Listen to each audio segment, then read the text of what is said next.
In our last example, example 10, we've been asked to estimate the value of g prime of 3. Again, this is going to be using the table in the previous examples. And then they want us to use the result to explain the behavior of the graph of the function g when x is equal to 3. So I would love to go to my graph, or my table rather, and find what g prime of 3 is. So let's do that. Let's go back to our table. And unfortunately, 3 would be located right here. And I cannot read that value from my table because that is not a listed x value.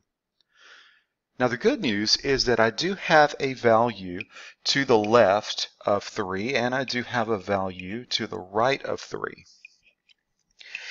And you may recall the formula for the average rate of change.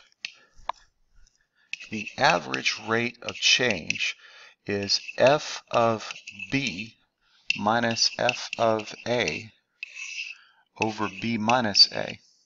And this gives us the slope of the function, an approximation of the instantaneous rate of change over the interval AB. And so this is the approach that we can take since we will be working with the interval from 2 to 4. So on the interval from 2 to 4, g prime of 3 is approximately equal to the average rate of change. So that would be g of 4 minus g of 2 divided by 4 minus 2. And we can go to our table and see what g of 4 is. So g of 4 is actually 2, and g of 2 is actually negative 3. So this gives us 2 plus 3 over 2 equals 5 halves.